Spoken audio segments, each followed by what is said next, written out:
अस्सलाम वालेकुम viewers, you must be fine perfectly right. So आज हम क्या नई चीज़ पढ़ने जा रहे हैं। आपको पता है कि हमने रेनन मार्टिन बुक स्टार्ट की है और Renan Martin is regarded as the most difficult book, but I'm going to make it the easiest for you। आपके लिए बहुत ही आसान तरीके से बना रहा हूँ, इसीलिए ये इतने नोट्स एक्सेट्रा सारी चीज़ें बना रहा हूँ ताकि आपको A to Z चीज़ें जो हैं वो समझ में आ जाएँ। अभी आज जो चलते हैं हमारा जो टॉपिक चल रहा है वो चल रहा है कि एडवर्ब की पहचान के सेंटेंस में एडवर्ब की पहचान किस तरीके से होती है, कि एडवर्ब सेंटेंस में कौन सी जगह पे इस्तेमाल हो सकता है।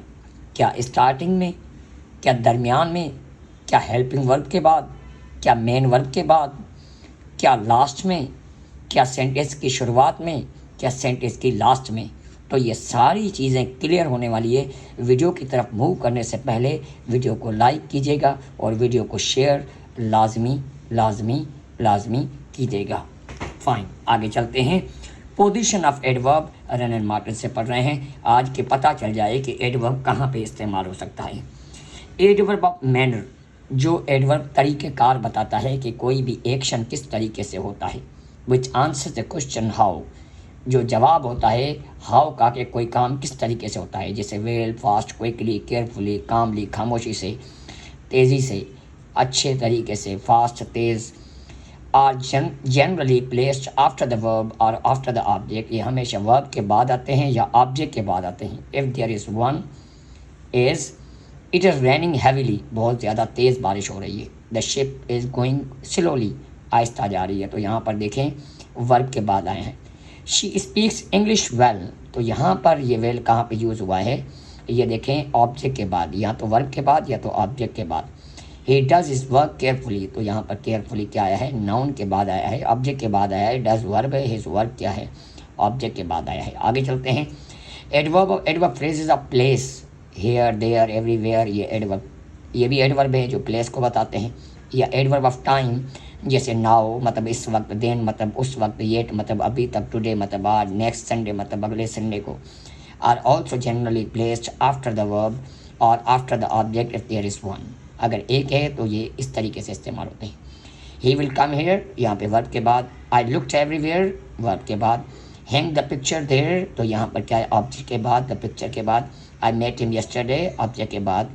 हिम के बाद आया है there are to be married next week, तो यहाँ पर देखें वर्ब के बाद आया है। ओके, आगे देखते हैं। when there are two or more adverbs after a verb and its object, the normal order is adverb of manner, adverb of place and adverb of time। अभी ये जहन में करना है कि अगर एक वर्ब के बाद 3 एडवर्ब आ जाते हैं, फिर सीक्वेंस क्या होगी, एडवर्ब ऑफ मैनर पहले आएगा, एडवर्ब ऑफ प्लेस बाद में आएगा और एडवर्ब ऑफ टाइम जो है वो बाद में आएगा। फॉर एग्जांपल यहाँ पर अगर सेंटेंस में दिखाया जाए, she sang well in the concert, she sang well in the concert, तो यहाँ पर आप देखें वेल जो आया है, वेल तरीका बता रहा है, इन द कंसर्ट ये प्लेस बाद में आई है। We should go there tomorrow evening, तो यहाँ पे देयर प्लेस पहले आई है और टाइम बाद में बताया गया है। She spoke earnestly at the meeting last night, यहाँ पे तरीके का जो लिखा हुआ है वो एडवर्ब मैनर पहले आया है। एट द मीटिंग, तो यहाँ पर देखिए प्लेस, एट द मीटिंग इसका मतलब ये जगह को बता रहा है, ये प्रीपोजिशनल फ्रेज भी है। तो यहाँ पर एट द मीटिंग जो है एडवर्ब फ्रेज कहा जा सकता है इसको। Adverb of time, last night जो है वो क्या है, एडवर्ब ऑफ टाइम है। तो यहाँ पर देखिए सीक्वेंस क्या है, पहले एडवर्ब ऑफ मैनर, फिर एडवर्ब ऑफ प्लेस और एडवर्ब ऑफ टाइम। बहुत ही इंटरेस्टिंग आगे नेक्स्ट चीज़ पढ़ने वाली है, मोस्ट रिपीटेड चीज़ें हैं ये। Adverb of frequency which answer the question how often, ये फ्रीक्वेंसी क्या बताती है कि कोई काम कितनी मरतबा होता है। जैसे यहाँ पर वर्ड लिखा हुआ है ऑलवेज, उसके बाद लिखा हुआ है नेवर, ऑफन, रेयरली, कभी कभार, usually, generally, are certain other adverb like almost, already, hardly. और उसके बाद वर्ड्स आ जाते हैं हमारे पास कौन से, nearly, just, quite, or normally put between the subject and the verb if the verb consists of only one word। अगर यहाँ पर क्या है सब्जेक्ट और वर्ब के दरमियान में आता है अगर वर्ब एक वर्ड पर मुश्तमिल है। If there is more than one word, अगर एक से ज़्यादा वर्ड हैं they are put after the first word, पहले वर्ड के बाद आता है। अब यहाँ पर ये बात समझेंगे तो इसको मैं थोड़ा सा जूम कर लूँ आपकी आसानी के लिए ताकि आपको समझ में आ जाए। अब यहाँ पे एग्जांपल्स देख लें आप। एग्जांपल्स ये लिखा हुआ है हिज वाइफ नेवर कुक्स, यहाँ पे वर्ब क्या है एक है। ही हैज़ नेवर सीन, अब यहाँ पर क्या है वर्ब दो हैं, एक सीन है और दूसरा हेज़ है, जिसकी वजह से नेवर हेज़ के बाद आया है पहले वर्ड के बाद। Okay, I have often told him, तो यहाँ पर भी दो वर्ब हैं, एक हेल्पिंग वर्ब है हैव, टोल्ड दूसरा वर्ब है, इन दोनों के दरमियान। इधर क्या है वी यूजुअली हैव, यहाँ पर एक ही वर्ब है हैव, दूसरा वर्ब नहीं है, जिसकी वजह से स्टार्ट में आया है वी यूजुअली हैव, सब्जेक्ट के बाद आया है। My uncle has just gone, तो यहाँ पर क्या है हेल्पिंग वर्ब भी है मेन वर्ब भी है, गॉन मेन वर्ब है, हैज़ हेल्पिंग वर्ब है, यस दरमियान में आया। I quite agree with you, तो यहाँ पर क्या है दूसरा वर्ब नहीं है, सिर्फ एक वर्ब है अग्री, जिसकी वजह से क्वाइट जो है वो सब्जेक्ट के बाद आया है। It is the verb is a mar was were, these adverbs are before or after the verb is I am never late। अगर is a mar main verb है, अगर is a mar के बाद कोई और वर्ब नहीं है तो यहाँ पर क्या है कि इसके बाद यूज होता है, जैसे यहाँ I am never late, he is always at home on Sundays, we are just off। तो यहाँ पर देखते हैं these adverbs are usually put before the auxiliary or the single verb of the whole stressed। जब stress दिया जाता है तो फिर तो ये वर्ड जो हैं ये बाद में भी यूज़ होते हैं। जैसे हम कहें Abdul has come late again, yes he always does come late, he always come does come late, तो यहाँ पे यूज़ हुआ है। When will you write the essay but I already have written it, हालांकि जब बाद में यूज़ होता है तो क्या कर रहा है वर्ब के बाद जब यूज़ होता है तो स्ट्रेस नहीं होता, अगर वर्ब से पहले आता है कभी कभार लेकिन उसमें स्ट्रेस देते हैं। हालांकि सेंटेंस क्या होता है I have already written it, लेकिन ऑलरेडी सब्जेक्ट के साथ कब आएगा जब सेंटेंस को स्ट्रेस दिया जाए। I already have written it, will you be free on Sundays, I usually am free on Sundays, I usually am free on Sundays, हालांकि I am usually free on Sundays होगा, लेकिन यहाँ पे अल्फाजों को जब स्ट्रेस दिया जाता है तो सब्जेक्ट के फ़ौरन बाद भी इस्तेमाल हो सकते हैं। When auxiliary verb used alone in a short response is as in the last example, यहाँ पर है above, it is stress and therefore the adverb comes before it। ठीक है, अब यहाँ पर देख लेते हैं क्या लिखा हुआ है। The auxiliaries have to use to prefer the adverb in front of them। I often have to go to the college on foot। यहाँ पर देखें I often have to go, तो ये भी देखें ये इस तरीके से इस्तेमाल होता है। अगर have to, has to या used to से पहले इस्तेमाल होते हैं often। He always used to agree with me, he always used to agree with me, I often have to go to the college on foot। When an adverb modifies an adjective or another adverb, the adverb usually comes before it। जब भी कोई adverb adjective या किसी और adverb की meaning को qualify करता है बढ़ाता है तो वो उससे पहले आता है। Hasan is rather lazy boy, अभी लेजी क्या है एडजेक्टिव है जो बॉय के बारे में लिखा हुआ है, रादर क्या होगा एडवर्ब होगा जो लेजी की मीनिंग को बढ़ा रहा है।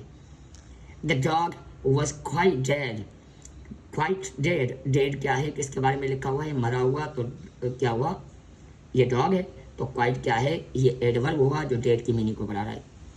The book is very interesting, interesting adjective है किसके बारे में लिखा हुआ है बुक के बारे में, तो वेरी क्या बनेगा एडवर्ब होगा जो इंटरेस्टिंग की मीनिंग को बढ़ा रहा है।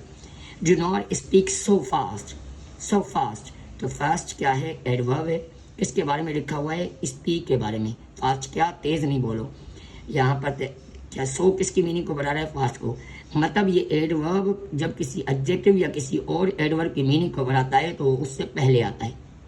लेकिन यहाँ पर एक चीज़ ये मोस्ट इंपॉर्टेंट चीज़ जो मैं बताने जा रहा हूँ ये याद रखिएगा, ये अक्सर मुख्तलिफ टेस्ट में क्वेश्चन आता है। But the adverb enough is always placed before the word which it modifies, एक वाहिद ये एडवर्ब इनफ जिस वर्ड को ये क्वालिफाई करता है वो वर्ड इससे पहले आता है। हालांकि यहाँ पर देखें रेदर लेजी को क्वालिफाई कर रहा है, लेजी बाद में आ रहा है, वो वर्ड पहले आ रहा है। लेकिन क्या होता है, जो इनफ एक वाहिद एडवर्ब है जिसको क्वालिफाई करेगा, जिसकी मीनिंग बढ़ाएगा, जिसके बारे में बताएगा, वो वर्ड इसके सामने नहीं आता बल्कि इससे पहले आ जाता है। अगर इसे बाद में इस्तेमाल करेंगे तो सेंटेंस गलत होगा। जैसे is the box big enough, अगर मैं ये कहूँ is the box enough big, नहीं, बिग इनफ होगा क्योंकि जिसको वर्ड को बिग की मीनिंग को बढ़ा रहा है तो इनफ बाद में, बिग पहले। He was rash enough to interrupt, he spoke loud enough to be heard, तो जिस वर्ड की मीनिंग को ये बढ़ा रहा है उस वर्ड के बाद आता है। He is intelligent enough to listen to me, you are capable enough to understand me. तो यहाँ पर देखें, ठीक है। उसके बाद you are intelligent enough, you are competent enough, they are old enough, she is genius enough, he is old enough, you are young enough।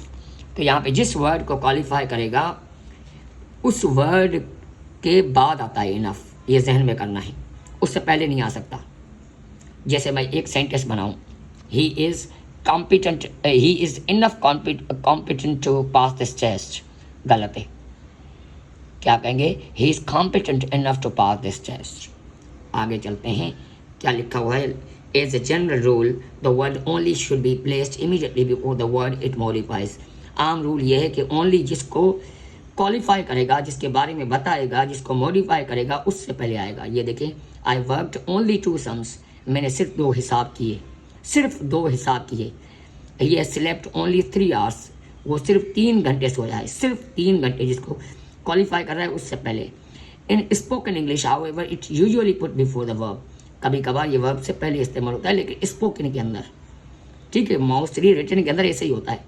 The required meaning is obtain bye stressing the word with only modifies, फिर उस word को stress किया जाता है, ठीक है, जिसको modify कर रहा होता है only. I only worked 2 hours sums, he has only slept 3 hours. तो यहाँ पे ओनली किसको कर रहा है, स्लेप्ट की मीनिंग को बढ़ा रहा है, क्वालिफाई कर रहा है। ओनली वर्क बता रहा है कि मैंने सिर्फ 2 हिसाब किए, तो यहाँ पर जो है ये वर्क के बारे में ओनली लिखा हुआ है, क्वालिफाई कर रहा है, यहाँ पर ओनली स्लेप्ट की मीनिंग को क्वालिफाई कर रहा है। होपफुली वीडियो आपको पसंद आई होगी। वीडियो को लाइक कीजिएगा, शेयर कीजिएगा और कमेंट में ज़रूर बताया करें कि वीडियो आपको कैसी लगी।